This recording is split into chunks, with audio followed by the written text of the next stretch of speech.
And joining us now is Republican Texas Congressman, House Financial Services Committee Chairman Jeb Hensarling. Your reaction to the testimony by Mark Zuckerberg yesterday, what you would like to hear from him today?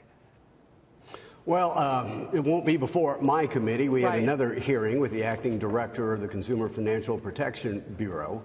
But again, I think people need to know exactly what privacy rights should they be able to expect. I listened to the exchange with Senator Kennedy, which besides being adding a little levity, my guess is greater clarity needs to be provided. I mean, too many of these privacy agreements are written in legalese. They're voluminous, and they need to be succinct and written in English. And people have to make decisions about how much of their privacy do they want to be shared, have shared. And so I think the hearings will be good. I think it will illuminate these issues going forward. And again, we're going to be busy doing our own thing in the Financial Services Committee, but I'll keep an extra ear open for what's going on down the hallway. Well, you mentioned that hearing with the Consumer Financial Protection Bureau Director, Acting Director Mick Mulvaney.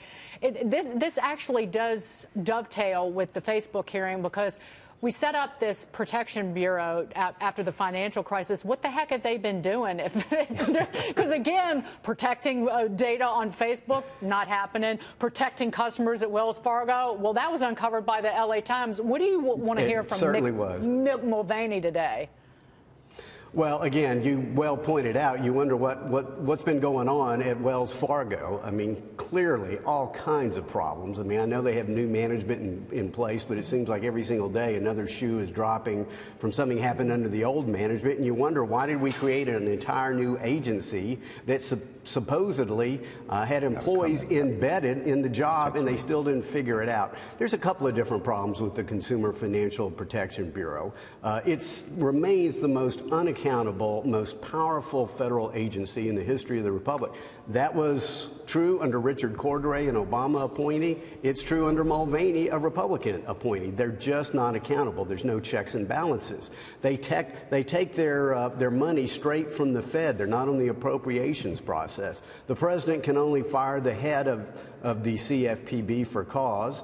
The courts, under something called the Chevron deference, have to basically put their thumb on the scale in favor of the CFPB. And then finally, there's not even a them at the CFPB, there's only a him. One person can basically wake up on the wrong side of the morning and outlaw any credit card, checking account, or mortgage he wants to. That is fundamentally in opposition to the American foundational value of checks and balances. And frankly, a lot of people are being denied due process. They are Congress, prosecutor, cop on the beat, judge, jury, all rolled into one, which our founders in the Federalist Papers, I think it was Federalist 47, Madison would have called the very definition of tyranny. So number one, they're unaccountable. Number two, they're hurting consumers. Right. Free checking has been cut in half at banks. There are 15% fewer credit cards. They cost 200 basis points more. It's much harder for middle-income Americans to find mortgages. And so these are the problems we have to get to. Congressman Herman Cain has a question. Sure. One of the things that I have heard from small bankers is that the initial rollout of the CFPB, Consumer Protection Agency, a lot of small banks were put out of business. We have heard that the attempts now are to roll back some of those egregious regulations to make it easier for small banks to survive. Is that in the version that you all are working on? Well, absolutely, and this is not fake news, Herman. A lot of banks and credit unions have gone out of business, and a lot of them because of Dodd-Frank writ large and the CFPB in specific. And so the CFPB sets these standards and they all roll downhill.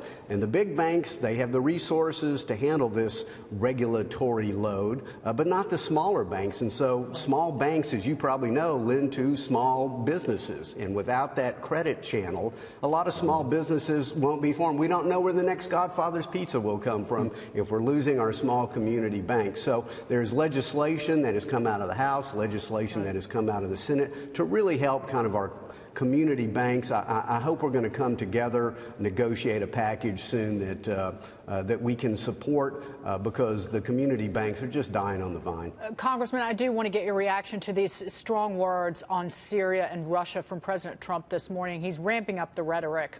as he mulls a possible missile strikes against Bashar al-Assad after that suspected chemical attack. Here's just some of what he tweeted earlier.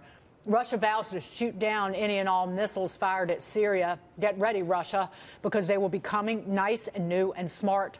You shouldn't be partners with a gas-killing animal who kills his own people and enjoys it. It looks like the president has made his decision. What's your reaction to this and partners, any allies who act alongside us in this effort? Well, it's absolutely outrageous that we still, in the 21st century, are seeing the use of chemical weapons. I mean, they cannot be allowed to do this. And we know that the president's predecessor, President Obama, infamously drew his red line in the sand, and then he let them cross it. And so I think what we're hearing from this president is you're not going to be allowed to cross that line. We are not going to introduce chemical weapons and allow them to be used on your own people. They are absolutely horrific and atrocious. And so, listen, I'm not commander-in-chief. He's commander-in-chief. But Syria has to get the word. Russia has to get the word. I hope that, again, this will be measured, but steps have to be taken that are necessary to ensure this does not happen again. Congressman Jeb Hensarling, thank you so much for being here. Thank you.